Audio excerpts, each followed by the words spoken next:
Hello guys, welcome back to my new vlog. તો આપણે આજે ગાડી ઉઠાઈ નીકળી ગયા છે ડીઝલ લેવા માટે, કેમ કે ફ્રેન્ડ આપણને ડીઝલ લેવા મોકલે છે, કારણ કે એ ટ્રેક્ટર ચલાવે છે। એટલે રસ્તામાં મળ્યું આપણને બોર્ડ, જેમાં વળવાની નિશાની હતી, પણ એની વચ્ચે રહીને કોક ઘૂસી ગયું।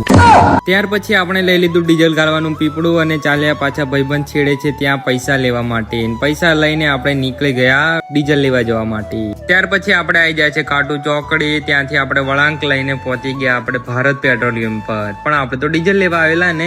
ત્યારબાદ આપણે ભરાઈ દીધું ડીઝલ લઈને પાછા નીકળી ગયા છે આપણે વડા લેવા માટે। લઈ લીધા આપણે વડા, અને વડા લઈને પાછા ભાઈબંધ નું કાળજું ગરમ થઈ ગયેલું એટલે સાથમાં લઈ લીધી કોલ્ડ ડ્રિંક ને વડા લઈને આપણે નીકળ્યા ભાઈબંધ છે ત્યાં। પછી જોઈએ આપણે ખારેસિંગ ની લારી જોઈને પછી આવી ગયા આપણે ભાઈબંધ ખેતર ખેડે છે ત્યાં, જોર દૂર ખેડે છે ત્યાંથી, સાલો વહેલો આવતો નતો એટલે આપણે એની રાહ જોતા પી લીધી એક આપણે કોલ્ડ ડ્રિંક। થોડીક વારમાં એ પણ આવી ગયો આપણે હતા ત્યાં। પાણી હેરી એવું એમ? અરે અમે તો જાણતેલા આને એલ કેવાય એમ। પછી અમે બંને ભાઈઓ વડા ખાધા, પણ આને થાકી ગયેલો એટલે વધારે ખાવા લાગ્યો।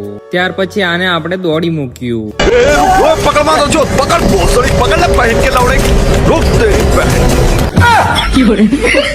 પછી આપણે ત્યાંથી નીકળી ગયા અને રસ્તામાં જોઈએ આપણે શ્રીહરિની ગાડી। પછી આવી ગયા આપણે ઘરે આવી ગયા। એટલે આવા નેક્સ્ટ વ્લોગ માટે ફોલો કરીને જાજો। મળીએ પાછા નવો વ્લોગ।